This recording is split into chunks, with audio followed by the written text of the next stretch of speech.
کیا خوشبو ہے پھلوں کی اور کیا رنگ ہیں پھلوں کے کہ دیکھ کر طبیعت خوش ہو جائے، طبیعت میں اشتہا جاگ جائے، بھوک جاگ جاتی ہے ان چیزوں کو دیکھ کر۔ اتنا مہربان رب، مزید اس کی خلاقی کا ذکر ہے اور ساتھ ساتھ رزاقی کا بھی۔ وَمِنَ النَّخْلِ مِن طَلْعِهَا قِنْوَانٌ دَانِيَةٌ وَجَنَّاتٍ مِّنْ أَعْنَابٍ وَالزَّيْتُونَ وَالرُّمَّانَ مُشْتَبِهًا وَغَيْرَ مُتَشَابِهٍ انظُرُوا إِلَى ثَمَرِهِ إِذَا أَثْمَرَ وَيَنْعِهِ إِنَّ فِي ذَلِكُمْ لَآيَاتٍ لِقَوْمٍ يُؤْمِنُونَ۔ اور کھجوروں کے شگوفوں سے پھلوں کے گچھے پیدا کیے جو بوجھ کے مارے جھکے پڑتے ہیں، اور انگور اور زیتون اور انار کے باغ لگائے جن کے پھل ایک دوسرے سے ملتے جلتے بھی ہیں اور ہر ایک کی خصوصیات جدا جدا بھی ہیں۔ یہ درخت جب پھلتے ہیں تو ان میں پھل آنے اور پھر ان کے پکنے کی کیفیت ذرا غور کی نظر سے دیکھو۔ ان چیزوں میں نشانیاں ہیں ان لوگوں کے لیے جو ایمان لاتے ہیں۔ خاص طور پہ یہاں کہا گیا کہ ان چیزوں کو دیکھو اور تم سبق حاصل کرو، ان کے پکنے کی تم کیفیت دیکھو۔ اور کہا کہ اس میں تو سبق ہے کس کے لیے؟ لِقَوْمٍ یُؤْمِنُونَ، ایمان لانے والوں کے لیے۔ تو پھلوں کا لگنا، پھلوں کا پکنا، ان کے اندر مٹھاس پیدا ہونا یا ان کے اندر مزہ پیدا ہونا، اس کو ایمان کے ساتھ یہاں پر ریلیٹ کیا گیا۔ تو ہم بھی تھوڑا سا دیکھتے ہیں کہ کیسے اس کو ہم ریلیٹ کر سکتے ہیں، اس لیے کہ قومی یومنون کا ذکر کیا ہے نا، وہ لوگ جو کہ ایمان رکھتے ہیں۔ ہم بھی دعویٰ کرتے ہیں کہ ہم بھی ایمان والے ہیں۔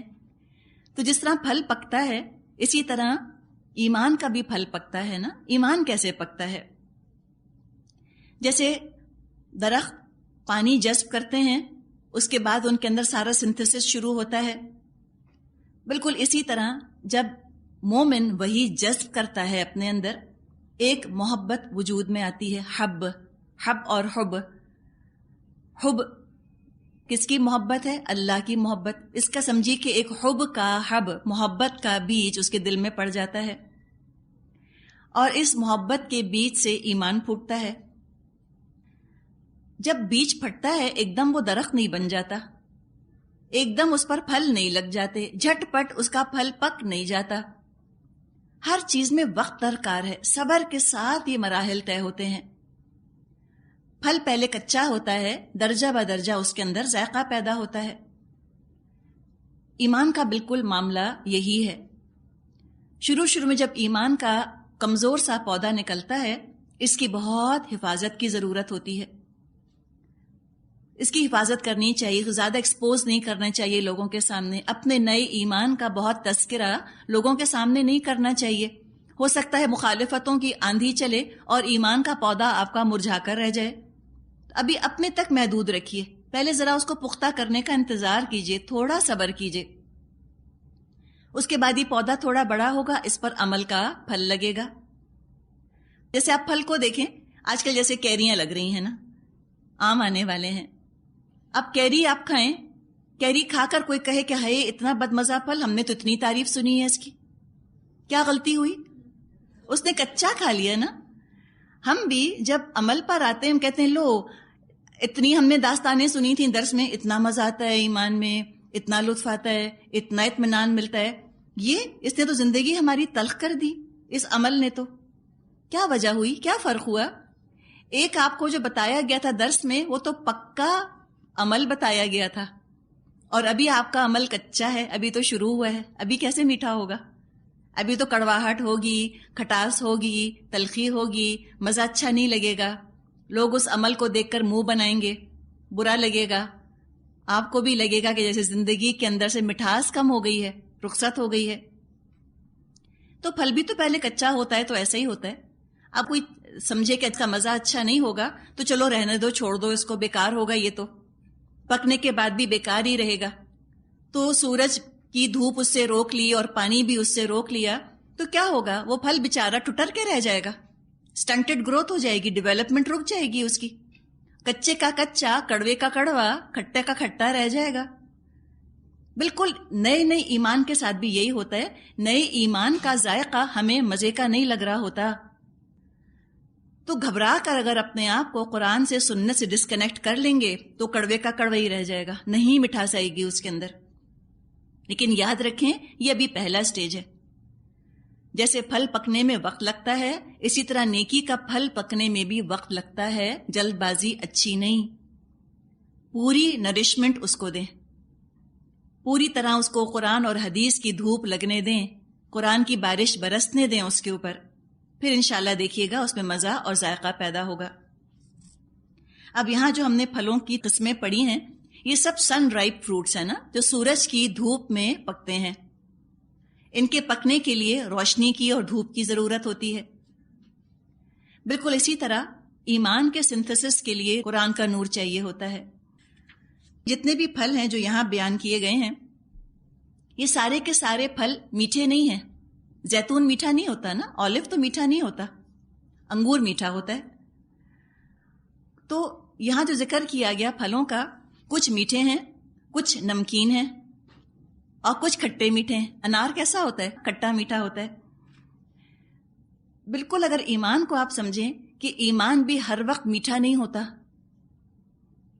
ایمان کے پھل میں بھی ہر وقت مٹھاس نہیں ہوتی. زندگی میں ایمان ہر وقت، ہمہ وقت، every time, all the time مٹھاس پیدا نہیں کرتا. ملی جلی کیفیت ہوتی ہے ایمان کی. ایمان تو کھٹ مٹ کی گولی ہے. زندگی میں کبھی بہت مٹھاس بھی آتی ہے، کبھی آنسوؤں کی نمکینی بھی لاتا ہے ایمان، کبھی کوئی ملی جلی کیفیت بھی ہوتی ہے. تو یہ سب چیزیں تو ہوتی ہیں. اور کہا کہ انظروا الی ثمرہ اذا اثمر، دیکھو اس کے پکنے کی کیفیت کو جب وہ پکتا ہے. پھل کیسے پکتا ہے؟ پھل زمین سے نرشمنٹ لیتا ہے نا. بعض پھل بعض منرلز لیتے ہیں، بعض آئرن لیتے ہیں، بعض نائٹروجن زیادہ لیتے ہیں، مختلف چیزیں وہ زمین سے لیتے ہیں. اور زمین میں صلاحیت ہے کہ ہر قسم کے پھل کو پکا دے. جو جس پھل کو چاہیے ہوتا ہے، جو جس پھل کی ریکوائرمنٹ ہوتی ہے، زمین اس کو پرووائڈ کر دیتی ہے. بالکل اسی طرح قرآن میں ہر ایک کا ایمان پکانے کی غذا موجود ہے، اور الگ الگ لوگوں کی ریکوائرمنٹ ہوتی ہے. ہو سکتا ہے کہ جو آیات میرا ایمان پکائیں، ہو سکتا ہے آپ پہ اثر نہ کریں. کیا پتہ کچھ آیات آپ پر بہت اثر کریں، مجھ پہ نہ کریں. تو مختلف آیات سے مختلف شخصیات کے اندر مختلف طرح کی ایمان کی کیفیت پیدا ہوتی ہے. سب بہت اچھی ہوتی ہیں، خیر سب میں ہوتی ہے، لیکن مومن کا اپنا اپنا ذائقہ مختلف ہوتا ہے. مومن کی شخصیت مختلف ہوتی ہے. سب مومن جو ہیں وہ کوئی ماس پروڈکشن کی طرح نہیں ہوتے کہ سب ایک جیسے روبوٹس ہیں. بالکل قرآن ہی سے غذا لیتے ہیں. ایمان ہوتا ہے، لیکن ایمان کا ذائقہ، ان کا مزاج مختلف ہوتا ہے. کسی میں رحمت زیادہ ہوتی ہے، ابو بکر رضی اللہ عنہ کی طرح. کسی میں اللہ کے احکامات کو نافذ کرنے میں زیادہ شدت ہوتی ہے، مزاج میں سختی ہوتی ہے، عمر رضی اللہ عنہ کی طرح. کوئی عثمان کی طرح ہوتا ہے، کوئی علی رضی اللہ عنہما کی طرح. مختلف آیات سے مختلف طرح کی کیفیت پیدا ہوتی ہے، لیکن سب میں خیر ہے، سب میں خوبی ہے، سب میں فائدے ہیں. جنت کے بھی آپ دیکھیں 8 دروازے ہیں نا. مختلف شخصیات، مختلف طرح کی کیفیات رکھنے والے لوگ الگ الگ دروازوں سے داخل ہوں گے. کوئی روزے بہت رکھنے والا ہوگا، باب الریان سے داخل ہوگا. کوئی جہاد کرنے والا ہوگا زیادہ، وہ باب الجہاد سے داخل ہوگا. کسی میں خیرات کرنے کا رجحان زیادہ ہوگا، وہ اس دروازے سے داخل ہوگا. تو 2 مومن ایک جیسے نہیں ہوتے، لیکن سب کی بہرحال جڑ جو ہے وہ قرآن ہی کے اندر ہوتی ہے. آیات میں تو بہت کچھ ہم نکال سکتے ہیں، بس چند باتیں ہیں جو کہ ہم نے یہاں پر ڈسکس کی. آگے فرمایا آیت 100 سے آگے چلتے ہیں. 105 فرمایا کہ دیکھو اتنی تو اللہ تعالیٰ کی قدرت کی نشانیاں ہیں، لیکن حال کیا ہے لوگوں کا؟ وَجَعَلُوا لِلَّهِ شُرَكَاءَ الْجِنَّ وَخَلَقَهُمْ وَخَرَقُوا لَهُ بَنِينَ وَبَنَاتٍ بِغَيْرِ عِلْمٍ سُبْحَانَهُ وَتَعَالَى عَمَّا يَصِفُونَ. اس پر بھی لوگوں نے جنوں کو اللہ کا شریک ٹھہرا دیا، حالانکہ وہ ان کا خالق ہے، اور بے جانے بوجھے اس کے لیے بیٹے اور بیٹیاں تصنیف کر دیں، حالانکہ وہ پاک اور بالا تر ہے ان باتوں سے جو یہ لوگ کرتے ہیں. بنایا سب اللہ نے، لیکن انہوں نے جھوٹ گھڑ دیا کہ جنوں کا بھی کوئی حصہ ہے تخلیق میں. خرق کا جو لفظ ہے یہ تراشنے کے معنوں میں بھی آتا ہے، کاف کرنے کے معنوں میں بھی، اور جھوٹ گھڑنے کے معنوں میں بھی آتا ہے. یعنی مورتیوں کی شکل میں جو یہ خدا اپنے تراش رہے ہیں وہ جھوٹ کے سوا اور کچھ نہیں۔ اللہ تو پاک ہے ہر طرح کے شرک سے، کیا شان ہے اس کی، بدیع السماوات والارض، وہ تو آسمانوں اور زمین کا موجد ہے۔ انا یکون لہ ولد ولم تکن لہ صاحبہ، اس کا کوئی بیٹا کیسے ہو سکتا ہے جب کوئی اس کی شریک زندگی ہی نہیں۔ سیدھی بات ہے، سمپل بتایا کہ دیکھو اس کی بیوی نہیں ہے، اللہ کی بیوی کیسے ہوگی، وہ تو اللہ ہی ہوگی، ایک ہی ذات سے تو شادی کی جاتی ہے، نعوذ باللہ۔ تو اللہ کی کوئی بیوی نہیں، اس کا بیٹا کہاں سے آیا؟ وَخَلَقَ كُلَّ شَيْءٍ، اور اس نے تو ہر چیز کو تخلیق فرمایا ہے، اللہ تو خالق ہے۔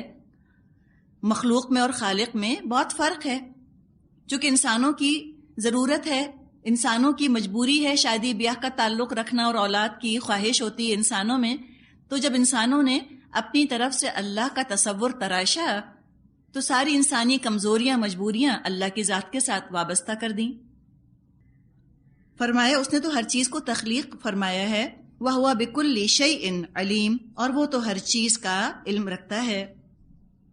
ذَلِكُمُ اللَّهُ رَبُّكُمْ، یہ ہے اللہ تمہارا رب، پہچانو یہ اس کی شان ہے۔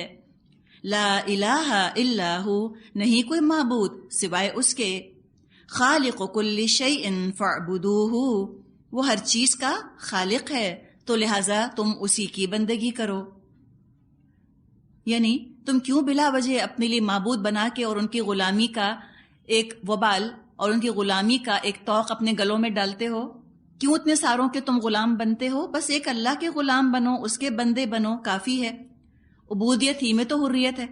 اپنے آپ کو اوروں کی مرضی کا پابند کر کے بلا وجہ زندگی بوجھل کرتے ہو، یہ نہ کرو، اللہ کی عبادت کرو۔ وَهُوَ عَلَى كُلِّ شَيْءٍ وَكِيلٌ، اور وہ ہر چیز پر کفیل ہے، ہر چیز کا وہی وکیل ہے۔ یعنی تمام کام اپنے رب کے سپرد کرو، اللہ تمہاری مدد فرمانے والا ہے۔ لا تدرکہ الابصار، نگاہیں اس کو نہیں پا سکتی۔ انسانوں کی کمزوری کیا رہی کہ وہ آنکھوں سے نظر آنے والی چیزوں کو پوجنا چاہتا ہے، ایسی چیز کو پوجنا چاہتا ہے جو آنکھوں سے نظر آئے۔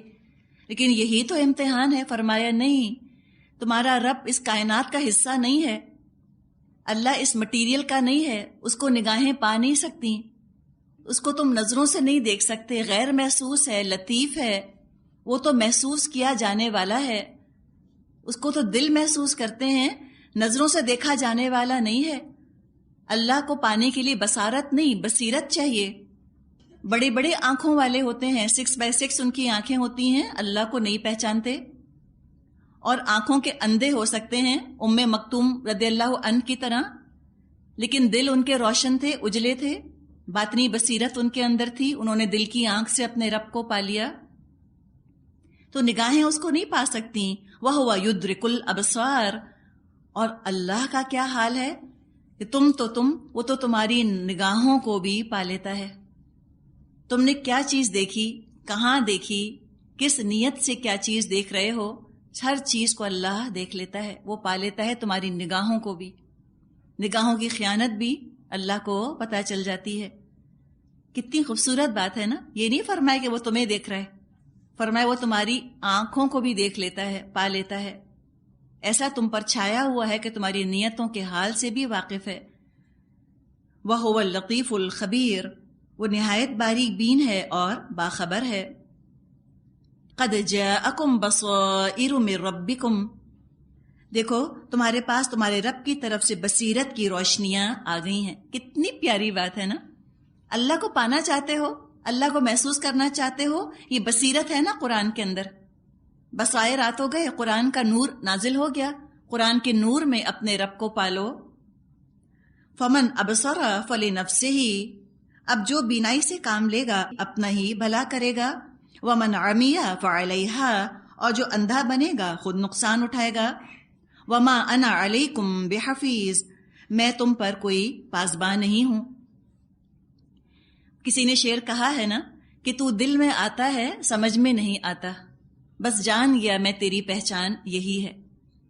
سمجھ نہیں سکتا انسان اللہ کو، محسوس کر سکتا ہے۔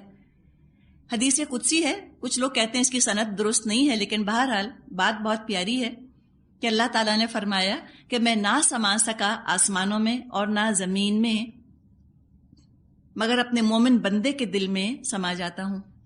اللہ کو دیکھنا ہے، ذرا سی گردن جھکاؤ اور دیکھ لو، دل میں ہے۔ اکڑی ہوئی گردنوں کے ساتھ تو اللہ نظر نہیں آتا، اللہ تو عاجزی کے ساتھ نظر آتا ہے، جھکی ہوئی گردنوں کے ساتھ اللہ نظر آتا ہے۔ اللہ دل کے اندر ہے، اور دل کی دھڑکن کے ساتھ آپ محسوس کر سکتے ہیں رب کو نا۔ ہر دل کی دھڑکن اللہ کی یاد دلاتی ہے۔ انسان کی زندگی میں خوشی اور اطمینان آ جاتا ہے جب رب دل میں بس رہا ہوتا ہے۔ باہر کہاں تلاش کرتے ہو؟ دل کا دروازہ کھولو نا اور دل میں دیکھو، دل میں بیٹھا ہے اللہ، تو اس قابل ہے کہ اس کو دل میں رکھا جائے۔ ساری کائنات اس کی نشانی ہے اور دل میں تمہارا رب موجود ہے۔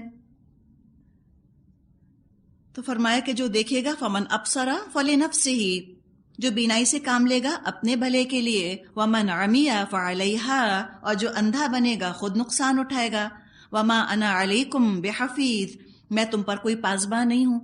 یعنی کہ انبیاء بھی زبردستی لوگوں کو اللہ نہیں دکھا سکتے جو خود نہ دیکھنا چاہیں۔ جو قرآن کے نور کی طرف سے آنکھیں بند کر لیں ان کو رب نظر نہیں آئے گا۔ آیت 105، وَكَذَلِكَ نُصَرِّفُ الْآيَاتِ وَلِيَقُولُوا دَرَسْتَ وَلِنُبَيِّنَهُ لِقَوْمٍ يَعْلَمُونَ، اسی طرح ہم اپنی آیات کو بار بار مختلف طریقوں سے بیان کرتے ہیں، اور اس لیے کرتے ہیں کہ یہ لوگ کہیں کہ آپ نے سمجھانے کا حق ادا کر دیا، اور جو لوگ علم رکھتے ہیں ان پر ہم حقیقت کو روشن کر دیں۔ درسا کا مطلب ہوتا ہے گھسنا اور مٹانا۔ جب کسی چیز کو کثرت سے پڑھا جاتا ہے یا انگلی رکھ کے پڑھا جاتا ہے تو وہ چیز وہاں سے گھس جاتی ہے، اسی سے لفظ درس بنا ہے۔ کسی کتاب کو اچھی طرح بار بار پڑھنا یا بار بار پڑھ کے لوگوں کو بتانا۔ تو اس آیت کے دو مطلب لیے گئے ہیں۔ ایک تو یہ کہ ہٹ دھرم لوگ کہیں گے کہ آپ کہیں سے پڑھ کر آ گئے ہیں، پرانی کتابوں میں سے، تورات انجیل میں سے آپ نے کچھ پڑھ لیا اور ہمیں آ کر بتاتے ہیں۔ ایک یہ مطلب لیا گیا ہے درستہ کا، اور ایک مطلب یہ لیا گیا ہے کہ لوگ کہیں کہ واقعی آپ نے سمجھانے کا اور بتانے کا ہم کو حق ادا کر دیا۔ قرآن میں علم اور ہدایت دینے کی صلاحیت کم نہیں ہوتی، دراصل لوگوں میں علم حاصل کرنے کی صلاحیت کم ہو جاتی ہے جو وہ سمجھ نہیں پاتے قرآن کو۔ اب ہدایت دی گئی ہے، آیت 106، اتبع ما اوحی الیک من ربک، اس وحی کی پیروی کیے جاؤ جو تم پر تمہارے رب کی طرف سے نازل ہوئی ہے۔ لا الہ الا ہو واعرض عن المشرکین، کیونکہ اس ایک رب کے سوا کوئی اور خدا نہیں، اور ان مشرکین سے اعراض کر لو، زیادہ ان کے پیچھے مت پڑو، اپنے عمل کی فکر کرو، تبلیغ کا حق ادا کرو، اپنے عمل کی فکر کرو۔ آگے فرمایا آیت 107 سے 110، وَلَوْ شَاءَ اللَّهُ مَا أَشْرَكُوا، اگر اللہ چاہتا یہ شرک نہ کرتے۔ وَمَا جَعَلْنَاكَ عَلَيْهِمْ حَفِيظًا، ہم نے تم کو ان پر پاسبان مقرر نہیں کیا۔ وَمَا أَنْتَ عَلَيْهِمْ بِوَكِيلٍ، اور نہ تم ان پر حوالدار ہو۔ یعنی اگر یہ ہدایت نہیں پاتے تو کسی رسول سے نہیں پوچھا جائے گا کہ آپ کے ہوتے ہوئے کیوں بھٹک گئے، کیوں گمراہ ہو گئے۔ آپ پیغام پہنچا دیجئے، باقی اپنے عمل کی ذمہ داری انہی کے اوپر ہے۔ آگے تبلیغ کے بارے میں بتایا جا رہا ہے کہ تبلیغ اچھی چیز ہے، لیکن ایسا نہ ہو کہ جذبات میں، جوش میں آ کے تم اچھی نیت سے کوئی غلط حکمت عملی اختیار کر بیٹھو، کوئی غلط طریقہ اختیار کر بیٹھو۔ فرمایا وَلَا تَسُبُّوا الَّذِينَ يَدْعُونَ مِن دُونِ اللَّهِ فَيَسُبُّوا اللَّهَ عَدْوًا بِغَيْرِ عِلْمٍ كَذَلِكَ زَيَّنَّا لِكُلِّ أُمَّةٍ عَمَلَهُمْ ثُمَّ إِلَى رَبِّهِمْ مَرْجِعُهُمْ فَيُنَبِّئُهُم بِمَا كَانُوا يَعْمَلُونَ۔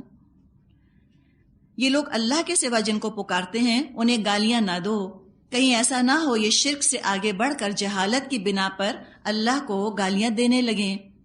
ہم نے اسی طرح ہر گروہ کے لیے اس کے عمل کو خوشنما بنا دیا ہے، پھر انہیں اپنے رب ہی کی طرف پلٹ کر آنا ہے، اس وقت وہ ان کو بتا دے گا وہ کیا کرتے رہے۔ یعنی دعوت اور تبلیغ کے جوش میں یا مخالفت کا سامنا کرتے ہوئے، بد اخلاقی کا سامنا کرتے ہوئے، اے مسلمانوں تم کو بد اخلاق نہیں ہونا، تمہیں اخلاق اور تمیز کا دامن ہاتھ سے نہیں چھوڑنا۔ جو مشرکین نے معبود بنائے ہیں ان میں اگر کوئی وہمی اور خیالی چیزیں ہیں، مثال کے طور پہ اپولو یا ہنومان یا گنیش، تو ان خیالی وہمی چیزوں کو گالیاں دینا تو ایسا ہے جیسے کہ سائے سے لڑنا، ان کا وجود ہی نہیں، گالیاں دینا بیکار ہے ان کو۔ اور اگر وہ شرک کر رہے ہیں فرشتوں یا نبیوں یا بزرگوں کو اللہ کے برابر کر کے، یا ان کو پکارتے ہیں اپنی دعاؤں میں، تو مومن تو کبھی ان کو برا بھلا کہنے کا تصور کر نہیں سکتا، تو لہٰذا رہنے دو، تم ان کو برا بھلا نہ کہو، تم اپنے اخلاق پر قائم رہو۔ اس سے ایک بات یہ بھی نکلتی ہے کہ چاہے کوئی بات ٹھیک کیوں نہ ہو، برا بھلا کہنا ان کے معبودوں کو غلط نہیں ہے، لیکن اگر ری ایکشن کے طور پہ زیادہ بڑی برائی وجود میں آ رہی ہو تو وہ کام چھوڑ دینا چاہیے۔ جیسے کہ احادیث میں ہم کو یہ بات ملتی ہے کہ نبی اکرم صلی اللہ علیہ وسلم نے چاہا تھا کہ خانہ کعبہ کو اس طرز پر بنا دیں جس طرز پہ ابراہیم علیہ السلام نے بنایا تھا۔ مشرکین نے جب خانہ کعبہ کو دوبارہ بنایا ایک دفعہ تو انہوں نے اس کا ڈیزائن چینج کر دیا۔ حتیم جو ہے نا، حتیم پہلے خانہ کعبہ کے اندر تھا، لیکن اس کو انہوں نے باہر چھوڑ دیا۔ پہلے 2 دروازے تھے، انہوں نے ایک دروازہ بند کر دیا، ایک دروازہ چھوڑ دیا۔ تو اللہ کے رسول نے چاہا کہ خانہ کعبہ کو اسی ڈیزائن پر بنا دیا جائے جیسے کہ پہلے تھا، حتیم کو بھی اندر لے لیں، 2 دروازے بنا دیں، لیکن آپ نے فرمایا عائشہ رضی اللہ عنہا سے کہ تیری قوم ابھی نئی مسلمان ہوئی ہے، میں ان کو فتنے میں نہیں ڈالنا چاہتا۔ تو ایک کام جو اپنی جگہ اچھا مستحب ہو، فرائض کی بات نہیں کر رہے، مستحب کاموں کی، لیکن اس مستحب کام سے لوگ فتنے میں پڑتے ہوں تو وہ کام چھوڑ دینا ہی بہتر ہوتا ہے۔ آگے فرمایا وَأَقْسَمُوا بِاللَّهِ جَهْدَ أَيْمَانِهِمْ لَئِنْ جَاءَتْهُمْ آيَةٌ لَيُؤْمِنُنَّ بِهَا، یہ لوگ پکی قسمیں کھا کھا کر کہتے ہیں اگر کوئی نشانی ہمارے سامنے آ جائے ہم اس پر ایمان لے آئیں۔ جہد ایمانہم کا مطلب ہوتا ہے کڑی قسم کھانا، پکی قسم کھانا، وہی معجزے کی طلب، معجزہ کہتے ہیں معجزہ دکھا دو تو ہم مان جائیں۔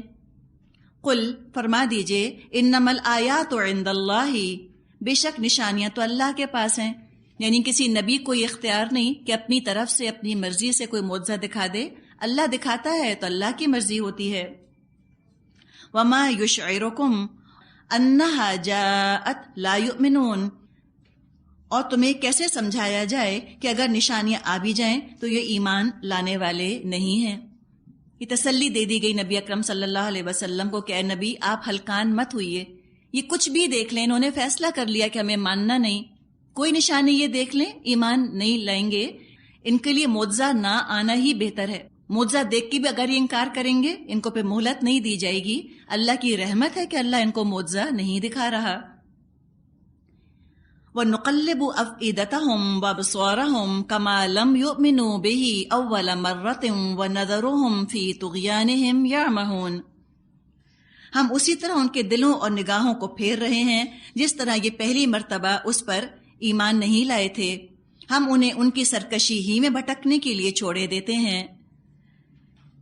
بڑی وارننگ ہے یہاں پر کہ حق پہچاننے کے باوجود حق قبول نہ کرنا یہ اللہ کے غضب کو دعوت دینے والی چیز ہے۔ حق پہچاننے کی صلاحیت بھی ہمیشہ برقرار نہیں رہتی، ہم انگلش میں کہتے ہیں if you don't use it you lose it، اگر آپ استعمال نہیں کریں گے اپنی صلاحیت کو آپ اس کو کھو دیں گے۔ تو یہاں وارننگ ہے کہ ابھی تو پھر بھی ان کو حق نظر آ رہا ہے، کم از کم دل میں چبن اور ضمیر کی ملامت کا سامنا ان کو کرنا پڑ رہا ہے، کم از کم نیکی کرنے کا جذبہ تو ہے، لیکن اگر انہوں نے عمل نہ کیا تو ہو سکتا ہے کہ جذبہ بھی ختم ہو جائے، یہ صحیح اور غلط کی پہچان بھی ان کے اندر سے مٹا دی جائے۔ تو جیسے ہی حق سامنے آئے اس کو ڈیلے نہیں کرنا چاہیے۔ ہم کہتے ہیں نا کہ جسٹس ڈیلیڈ از جسٹس ڈینائیڈ، بالکل ہدایت کا معاملہ بھی یہی ہے کہ گائیڈنس ڈیلیڈ از گائیڈنس ڈینائیڈ، جس نے ہدایت کو پوسٹپون کیا، مؤخر کیا، ہو سکتا ہے کہ ہدایت دوبارہ پلٹ کر نہ آئے۔ تو انسان جو ہی کوئی بات صحیح سنے فوراً عمل کی فکر شروع کر دے۔ والآخر دعوانا ان الحمد للہ رب العالمین، سبحانک اللہم و بحمدک، نشہد ان لا الہ الا انت، نستغفرک و نتوب الیک۔ السلام علیکم ورحمۃ اللہ وبرکاتہ۔